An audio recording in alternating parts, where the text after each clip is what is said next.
నమస్తే, welcome to news twilight. నేను శ్రీలత. బులెటిన్లో ముందుగా హెడ్లైన్స్ చూద్దాం. మంగళగిరి ప్రజలను గుండెల్లో పెట్టుకుని పనిచేస్తాం, 10 నెలల్లోనే సమస్యలను పరిష్కరిస్తామన్న నారా లోకేష్.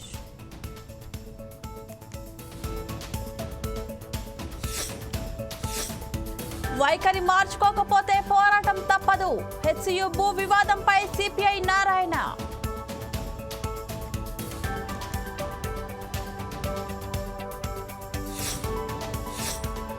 స్థానిక సంస్థల బీజేపీ ఎమ్మెల్సీ అభ్యర్థిగా గౌతమ్ రావు పేరును ఖరారు చేసిన బీజేపీ అధిష్టానం.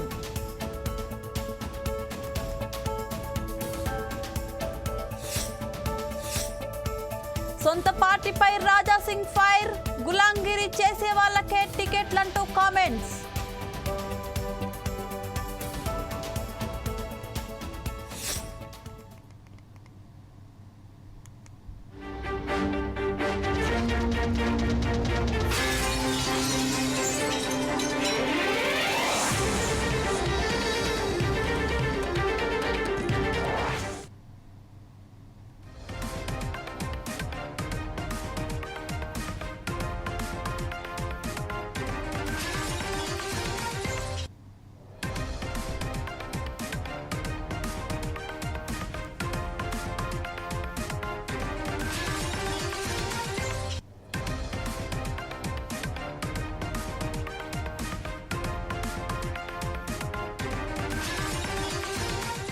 బ్రేకింగ్ న్యూస్ చూస్తున్నాం. లోక్సభలో బడ్జెట్ సమావేశాలు ముగిశాయి.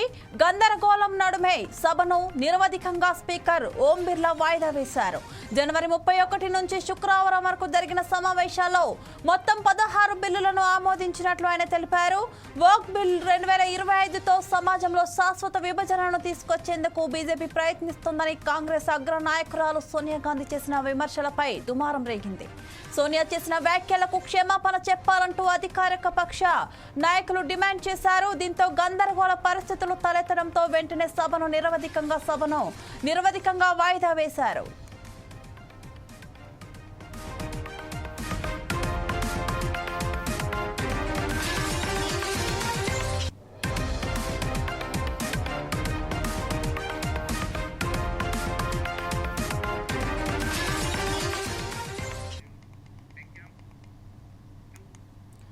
లోక్సభలో బడ్జెట్ సమావేశాలు ముగిశాయి. గందరగోళం నడుమే సభను నిరవధికంగా స్పీకర్ ఓం బిర్లా వాయిదా వేశారు.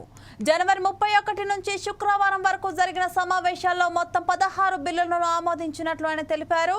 వర్క్ బిల్ 2025తో సమాజంలో శాశ్వత విభజన తీసుకొచ్చేందుకు బీజేపీ ప్రయత్నిస్తుందని కాంగ్రెస్ అగ్ర నాయకురాలు సోనియా గాంధీ చేసిన విమర్శలపై దుమారం రేగింది. సోనియా చేసిన వ్యాఖ్యలకు క్షమాపణ చెప్పాలంటూ అధికార పక్ష నాయకులు డిమాండ్ చేశారు. దీంతో గందరగోళ పరిస్థితులు తలెత్తడంతో వెంటనే సభను నిరవధికంగా వాయిదా వేశారు.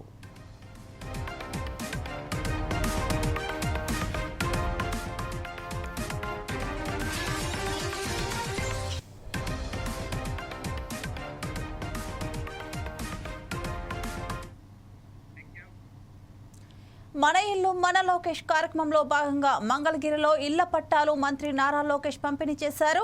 ఎన్నికల ముందు హామీ ఇచ్చాను, ప్రజాప్రభుత్వం ఏర్పడిన 10 నెలల్లోనే హామీ నిలబెట్టుకున్నట్లు తెలిపిన మంత్రి పేదలకు పట్టాభిషేకం, మంగళగిరి పేద ప్రజల దశాబ్దాల కల నెరవేరిందని తెలిపారు. ఒక బాధ్యత నాకు పెంచారు, నాకు బాధ్యత పెరిగింది. ఆనాడు మీ అందరికి హామీ ఇచ్చా, ఈ ఇంటి పట్టాలు అనేది ఒక రోజుతో అయ్యే పని కాదు.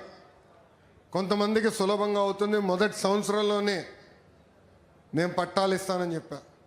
కొన్ని 2 సంవత్సరాలు పడుతుందన్నా, కొన్ని సుమారుగా 3 సంవత్సరాలు కూడా పట్టొచ్చని ఆనాడే చెప్పా. ఆనాడు ఇంకొక హామీ కూడా ఇచ్చా, గౌరవంగా మీకు బట్టలు పెట్టి పసుపు కుంకాలతో సహా నేను మీకు పట్టాలు అందిస్తానని. తల్లి హామీ ఇచ్చే ముందు ఒక ఆలోచించాల్సిందేమో, ఎందుకంటే 3000 పట్టాలు ఇచ్చేదానికి 6 రోజులు పడుతుంది నాకు. కానీ ఇచ్చిన హామీ నిలబెట్టుకునేదానికి ఈరోజు లోకేష్ మీ ముందర నిలబడుతున్నారు. తల్లి, మీరు ఏ బాధ్యత అయితే నన్ను గెలిపించారు, ఏ బాధ్యత అయితే నా పైన పెట్టారో ఆ బాధ్యత నా భుజ స్కంధాలపై నేను ఈరోజు మోస్తున్నాను. తల్లి, మిమ్మల్ని ఆనాడు చెప్పా, మీరు నాకు ఎంత ఎక్కువ మెజారిటీ ఇస్తే అంత బలం వస్తుంది. అటు బాబు గారితో కానీ పవనంతో కానీ పోరాడి మంగళగిరి నిధులు తీసుకొచ్చి అభివృద్ధి చేసాక నాకు బలం వస్తుందని చెప్పే తల్లి. ఈరోజు మీరు నాకు ఆ బలం ఇచ్చారు, ఆ శక్తి కల్పించారు తల్లి. అందుకే మీరు చూస్తే క్యాబినెట్ మీటింగ్లో 100 పడకల హాస్పిటల్ ఏ నియోజకవర్గంలో అప్పటికీ శాంక్షన్ అవ్వాల. మంగళగిరి నియోజకవర్గానికి 100 పడకల హాస్పిటల్ నేను అడిగితే ఒక్కరు కూడా ఒక మాట అనలేదు. మంగళగిరి నియోజకవర్గం కదా చేయండి అని చెప్పే పరిస్థితి తల్లి. అమ్మా అమరావతి ఏపీ సచివాలయంలోని 2వ బ్లాక్లో అగ్ని ప్రమాద ఘటనా స్థలాన్ని హోంమంత్రి అనిత పరిశీలించారు. ప్రమాదం జరిగిందని తెలిసిన వెంటనే ఫైర్ సిబ్బంది స్పందించారని ఆమె తెలిపారు. ప్రమాదం జరిగిన 10 నిమిషాల్లోనే ఘటనా స్థలంలో మంటలను అదుపులోకి తెచ్చారని చెప్పారు. జీఏడీ, సిఆర్డీఏ శాఖలు ప్రమాదానికి షార్ట్ సర్క్యూట్ కారణమని భావిస్తున్నామని అన్నారు. ప్రమాదానికి కారణాలపై దర్యాప్తు చేస్తున్నామని, ఫోరెన్సిక్స్ నిపుణులు ఘటనా స్థలాన్ని పరిశీలించి నివేదిక ఇస్తున్నారని తెలియజేశారు. నివేదికను బట్టి తగు చర్యలు తీసుకుంటామని, భవిష్యత్తులో ఇలాంటి ప్రమాదాలు జరగకుండా జాగ్రత్తలు తీసుకుంటామని వెల్లడించారు. బ్యాటరీస్ ఏదైతే ఉంటాయో ఆ రూమ్లోని ఎర్లీ మార్నింగ్ 6:30 ఆ టైంకి ఫైర్ యాక్సిడెంట్ జరిగింది. మా ఎస్పీఎఫ్ డిపార్ట్మెంట్ వాళ్ళు స్మోక్ చూసి ఇమీడియట్గా వాళ్ళు కొంతమంది ఎస్పీఎఫ్ స్టాఫ్ ఇక్కడికి వచ్చి ఆ ఫైర్ కంట్రోల్ చేయడానికి ప్రయత్నం చేస్తూనే ఇమీడియట్గా ఫైర్ డిపార్ట్మెంట్ వాళ్ళకి చెప్పడం, with in 3 minutes fire department వాళ్ళు కూడా ఇక్కడికి రావటం. ఓవరాల్గా చెప్పాలంటే ఒక 8 to 10 minutes మధ్యలో ఫైర్ అంతటిని కూడా కంట్రోల్ చేయడం జరిగింది. ఫర్దర్గా పెద్ద ప్రమాదమే తప్పింది అని అనుకోవాలి. ఎందుకంటే అక్కడ నుంచి కొంత స్మోక్ కూడా పైన ఉన్న ఫ్లోర్లోకి కూడా వెళ్ళటం, అక్కడ కొన్ని ఏసీలు పాట్ అవ్వటం, అదేవిధంగా బ్యాటరీలన్నీ కూడా కొంచెం ధ్వంసం అవడం కూడా జరిగినాయి. అవన్నీ కూడా ఫైర్లో కొంచెం కాలిన దాఖలాలు కూడా కనిపిస్తున్నాయి. ఇమీడియట్గా మొత్తం డిపార్ట్మెంట్ వాళ్ళు, జీఏడీ వాళ్ళు, అదేవిధంగా సిఆర్డీఏ వాళ్ళు అందరూ కూడా ఇక్కడికి వచ్చి దాని మీద ఏం జరిగిందని ప్రిలిమినరీ రిపోర్ట్ కూడా ఈ రోజు షార్ట్ సర్క్యూట్ వల్ల జరిగిందని ప్రిలిమినరీ రిపోర్ట్ కూడా ఇవ్వడం జరిగింది. అయినప్పటికీ కూడా ఇది పోలీస్ డిపార్ట్మెంట్ వాళ్ళకు కూడా అప్పచెప్పి డిపార్ట్మెంట్ వైజ్ గా కూడా దీని మీద క్లియర్ కట్ ఎంక్వైరీ చేస్తున్నాం. ఏదైనా ఇది యాక్సిడెంటా, ఇంటెన్షనల్ గా ఏదైనా జరిగిందా అన్న కోణంలోని కూడా దేన్ని కూడా చులకనగా తీసుకొని మన లైట్ గా తీసుకొని పక్కన పెట్టట్లా ఇమీడియట్ గా దాని మీద ప్రతి ఒక్క విషయంలోని కూడా కూలంకషంగా ఎంక్వైరీ చేసి రిపోర్ట్ ఇమ్మని కూడా చెప్తున్నాం. ఇప్పుడు ఫోరెన్సిక్ డిపార్ట్మెంట్ వాళ్ళు కూడా ఇప్పుడు వస్తున్నారు. ఫోరెన్సిక్ వాళ్ళు ఇచ్చిన రిపోర్టు, అదేవిధంగా పోలీస్ డిపార్ట్మెంట్ వాళ్ళు ఇచ్చిన రిపోర్టు బేస్ చేసుకుని దాని మీద ఫర్దర్ గా చర్యలు అనేది తీసుకుంటాం. ఫర్దర్ గా ఇటువంటి ప్రాబ్లం రాకుండా ఇప్పుడే మేము జేడీ వాళ్ళతో కూడా మాట్లాడడం జరిగింది. ఇమీడియట్ గా సెక్రటేరియట్ మొత్తం కూడా ఫైర్ ఆడిట్ చేసి ఎక్కడెక్కడ మనకి ప్రికాషనరీ ఏంటేంటి ఉన్నాయి, అలారమింగ్ సిస్టమ్స్ ఎక్కడ ఉన్నాయి, ఎక్కడ పనిచేస్తున్నాయి, ఎక్కడ పనిచేయ. భూ వివాదంపై సిపిఐ జాతీయ కార్యదర్శి నారాయణ కీలక వ్యాఖ్యలు చేశారు. భూముల విషయంలో మా అభిప్రాయాన్ని చెప్తామని సిపిఐ నారాయణ అన్నారు. రాజకీయాలు, మిత్ర బంధాలు వేరు, ప్రస్తుత హెచ్సియు భూముల సమస్య వేరని ఆయన వ్యాఖ్యానించారు. రాజకీయాల్లో ఎవరికి ఎవరు శాశ్వత మిత్రులు, శాశ్వత శత్రువులు కాదన్నారు. ఇందిరాగాంధీ హయాంలో హెచ్సియుకు భూములు కేటాయించారని గుర్తు చేశారు. ఇప్పుడు భూముల ధరలు పెరగడంతో అందరి కన్ను సెంట్రల్ యూనివర్సిటీ భూములపై పడిందని ఆయన విమర్శించారు.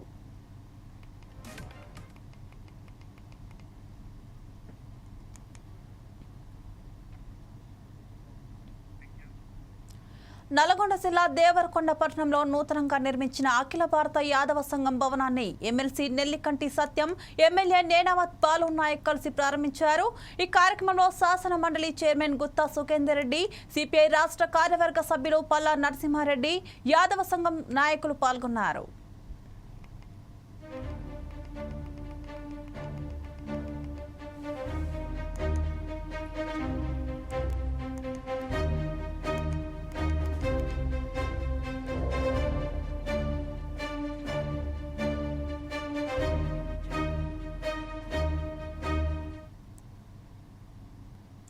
అనంతపురం జిల్లా కమ్మతూరు మండలంలో 7వ తరగతి చదువుతున్న విద్యార్థి చరణ్ పై అడవి పంది దాడికి పాల్పడింది. అడవి పంది దాడి చేయడంతో విద్యార్థి వెనుక వైపు తీవ్ర గాయాలయ్యాయి. దీంతో స్థానికులు విద్యార్థిని స్థానిక కళ్యాణదుర్గం ప్రభుత్వ ఆసుపత్రికి తరలించారు. అనంతరం పరిస్థితి విషమంగా ఉండడంతో అనంతపురం ప్రభుత్వ ఆసుపత్రికి తరలించారు.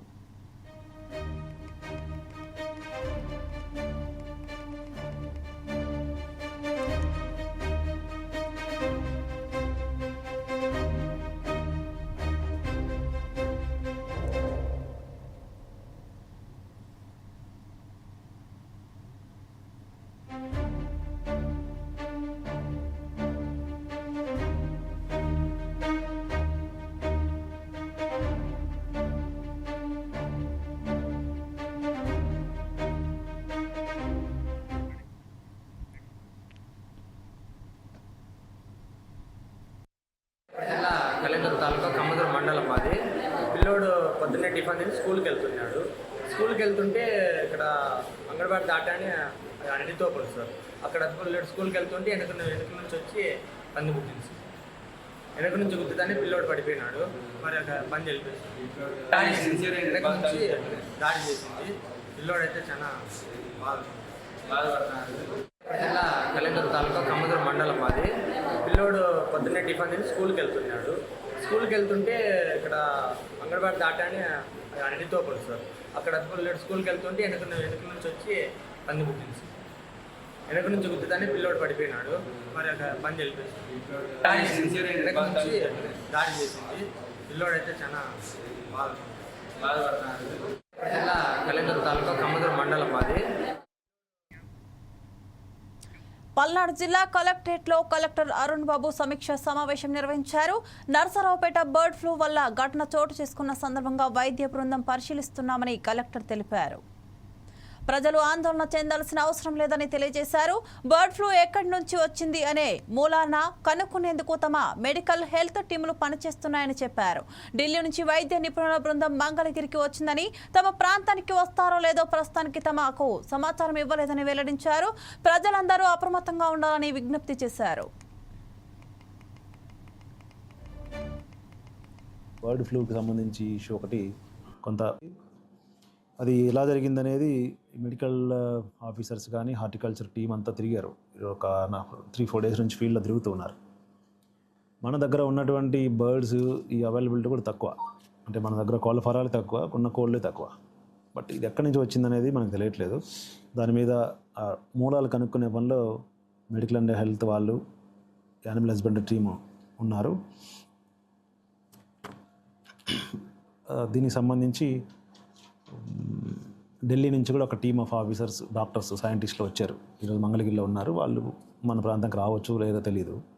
బట్ వాళ్ళైతే మన స్టేట్కి వచ్చారు. దాని మీద కూడా వాళ్ళు స్టడీ చేస్తూ ఉన్నారు. దీని మీద కూడా ఎవరు ఆందోళన చెందాల్సిన అవసరం లేదు. ఆ ప్రాంతం అంతా స్క్రీనింగ్ చేశాము, అందరికి టెస్టులు చేశాము. ఎవరు కూడా పాజిటివ్గా నిర్ధారణ కాలేదు, అందరూ నెగిటివ్ ఉన్నారు. ఎవరికి సింటమ్స్ కూడా లేవు. మరి ఆ పాపకి ఎలా వచ్చిందనేది కూడా మనం ట్రేస్ చేస్తున్నాము. ఏదేమైనా ఏమైతే ఇన్సిడెంట్ జరిగిందో దాన్ని దృష్టిలో పెట్టుకొని కొంతకాలం కొంచెం అప్రమత్తంగా ఉండవాలని మీ ద్వారా ప్రజలందరినీ రిక్వెస్ట్ చేస్తూ ఉన్నాను. ఆందోళన చెందాల్సిన అవసరం అయితే లేదు. కొంచెం శుభ్రంగా హైజీనిక్గా వండుకొని తింటే ఏ ఇబ్బంది ఉండదు. రాజన్న సిరిసిల్ల జిల్లా బోయినపల్లి మండల కేంద్రంలో సన్నబియ్యం పంపిణీ కార్యక్రమంలో ఎమ్మెల్యే మేడిపల్లి సత్యం, కలెక్టర్ సందీప్ కుమార్ జూను మహిళలు నిలదీశారు. 500 రూపాయలు గ్యాస్, మహిళలకు నెలకు 2500 రూపాయలు రుణమాఫీలు కాలేదంటూ ఆగ్రహం వ్యక్తం చేశారు. రేషన్ కార్డుల్లో కూడా తమ పేర్లు ఇంకా నమోదు కాలేదంటూ ఎమ్మెల్యేపై, అధికారులపై మహిళలు మండిపడ్డారు. రేషన్ కార్డులు ఇవ్వలేదు కానీ సన్నబియ్యం ఇస్తామని వచ్చారని ప్రశ్నించారు.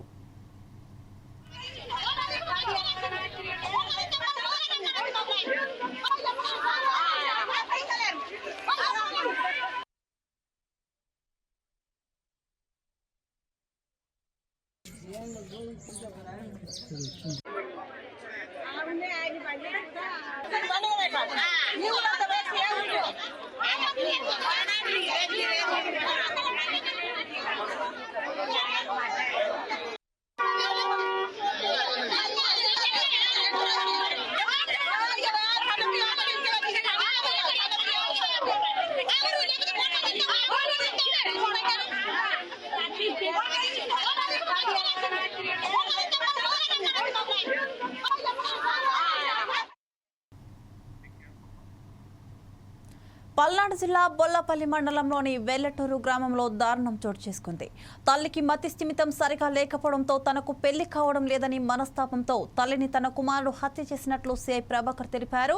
సిఐ తెలిపిన వివరాల ప్రకారం పల్లెటూరు గ్రామానికి చెందిన చిన్న నరసయ్య, సోమమ్మల చిన్న కుమారుడు బాదరయ్యకి వివాహం కాకపోవడంతో తల్లిదండ్రుల వద్దే ఉంటున్నారు. అయితే తన తల్లికి మతి స్థిమితం సరిగా లేకపోవడం వలన తనకు వివాహం కావటం లేదని విసుగుచింది. తల్లితో గొడవ పడి నిందితుడు సోమమ్మను కొట్టి చంపినట్లు సిఐ తెలిపారు. దీనిపై పోలీసులు కేసు నమోదు చేసుకుని దర్యాప్తు చేస్తున్నారు. నిందితుడు పరారులో ఉన్నట్లు సిఐ తెలిపారు.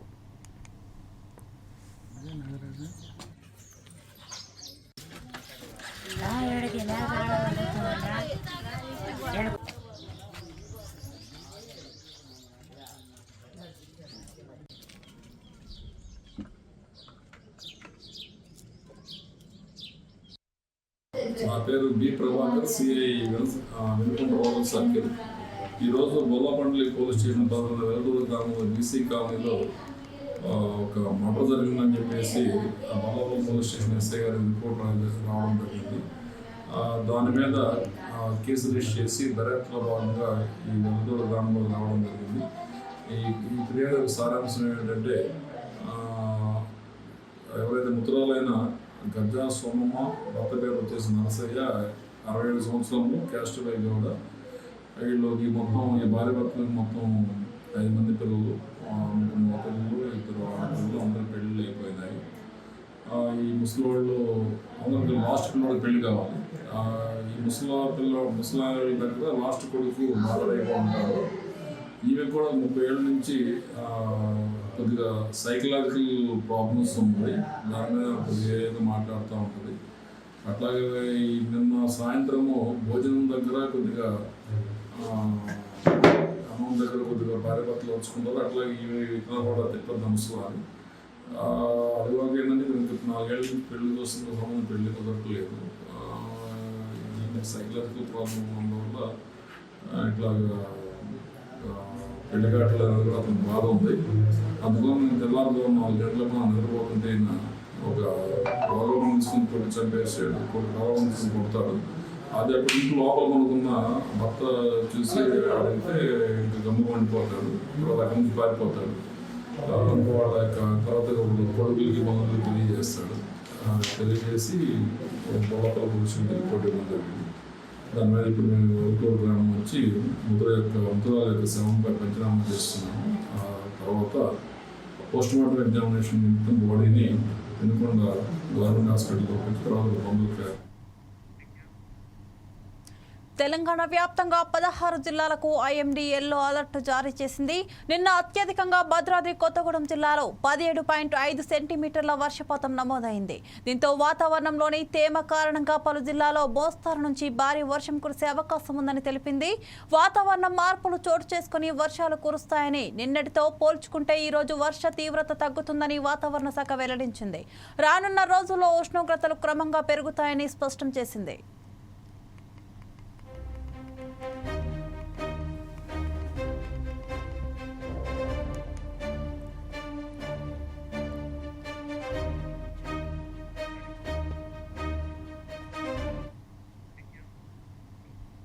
పశ్చిమ గోదావరి జిల్లా ఉండి ఐటీఐ నందు ఇండస్ట్రియల్ మేనేజ్మెంట్ కమిటీ ఆధ్వర్యంలో ఏర్పాటు చేసిన కార్యక్రమానికి రాష్ట్ర శాసనసభ ఉపసభాపతి కనుమూరు రఘురామకృష్ణంరాజు, జిల్లా కలెక్టర్ చెదలవాడ నాగరాణి పాల్గొన్నారు.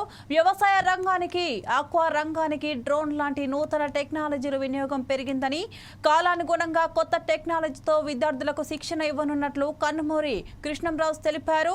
కలెక్టర్ సహకారంతో ఉండిలో ఉన్న ఐటీఐ కాలేజీని ఆదర్శవంతంగా త్వరలో తీర్చిదిద్దుతున్నట్టు తెలియజేశారు. గవర్నమెంట్ ఐటీఐ భీమవరం పేరు ఉండి గ్రామంలో ఉంది. ఈ గవర్నమెంట్ ఐటీఐ పబ్లిక్ ప్రైవేట్ పార్ట్నర్షిప్లో బాలకృష్ణరాజు గారు అసోసియేట్స్ టేకప్ చేసి చాలా విజయవంతంగా చక్కగా నడిపిస్తున్నారు. కానీ ఇవాళ పెరిగిన డిమాండ్ ప్రకారం ఐటీఐ ఈ ట్రేడ్స్ అన్నిటికీ కూడా చాలా డిమాండ్ ఉంది. ఇంకా కొత్త ట్రేడ్స్ కూడా ఇప్పుడు మారుతున్న టెక్నాలజీకి సరిపడా డ్రోన్ టెక్నాలజీ కావచ్చు, ఇంకా చాలా టెక్నాలజీస్కి షార్టేజ్ చాలా ఎక్కువగా. వ్యవసాయ రంగంలో కూడా ఎన్నో మార్పులు వస్తున్నాయి.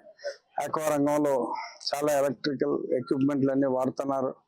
ఈ అన్నిటికీ వీలయ్యే విధంగా కొత్త కోర్సుల్ని డెవలప్ చేయవలసిన ఆవశ్యకత ఎంతో ఉంది. కాబట్టి దీని అభివృద్ధి గురించి కలెక్టర్ గారు, నేను ఇక్కడికి వచ్చి దీన్ని పరిశీలించి ఈ అభివృద్ధికి, అంటే స్కిల్ డెవలప్మెంట్ చాలా అవసరం కాబట్టి ఈ అభివృద్ధికి ప్రభుత్వ పరంగా ఎంతవరకు మేము సహాయపడగలం అనే ఉద్దేశంతో ఇక్కడికి మేడం గారు, నేను రావటం జరిగింది. అంతా పరిశీలించడం జరిగింది. తప్పనిసరిగా మా వంతు కృషి, బాలకృష్ణరాజు గారికి మంచి కాంటాక్ట్స్ ఉన్నాయి, మా వంతు కృషి కూడా చేసి ఇక్కడ ఉన్న ప్రతి అంగుళాన్ని జాగ్రత్తగా యూటిలైజ్ చేసి రాష్ట్రంలోనే బెస్ట్ ఐటీఐ ఉండిలో ఉన్న గవర్నమెంట్ ఐటీఐ భీమవరాన్ని రాష్ట్రంలోనే బెస్ట్ ఐటీఐగా తీర్చిదిద్దాలనేది మా సంకల్పం. తప్పకుండా డిస్ట్రిక్ట్ కలెక్టర్ గారి సహకారంతో నాకున్న కాంటాక్ట్. శ్రీ సత్యసాయి జిల్లా ధర్మవరం నియోజకవర్గం మాజీ ఎమ్మెల్యే కేతిరెడ్డి వెంకటరామిరెడ్డికి సంబంధించిన గెస్ట్ హౌస్ స్థలం రాష్ట్ర ప్రభుత్వ భూమిగా అధికారులు గుర్తించారు. వైసీపీ అధికారంలో ఉన్నప్పుడు గుర్రాల కొండపై కేతిరెడ్డి గెస్ట్ హౌస్ నిర్మించుకున్నారని అధికారులు తెలిపారు. అయితే గతంలో గెస్ట్ హౌస్ నిర్మించిన స్థలం ప్రభుత్వ భూమి కాదని కేతిరెడ్డి వెంకటరామిరెడ్డి సవాల్ చేశారని గుర్తు చేశారు. ఇప్పుడు 2.5 ఎకరాల అసైన్డ్ భూమిని కుటుంబ సభ్యుల పేరుతో రిజిస్టర్ చేసినట్లు అధికారులు గుర్తించారు.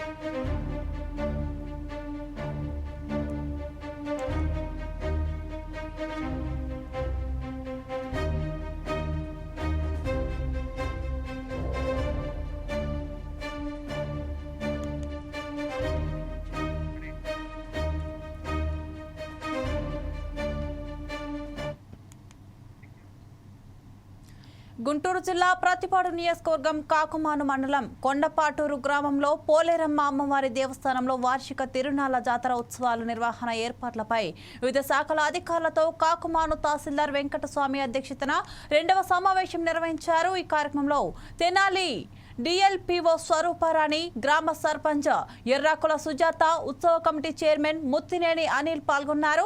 శాఖల సమన్వయంతో తిరునాళ్లను ఘనంగా నిర్వహించాలని తహసీల్దార్ అన్నారు.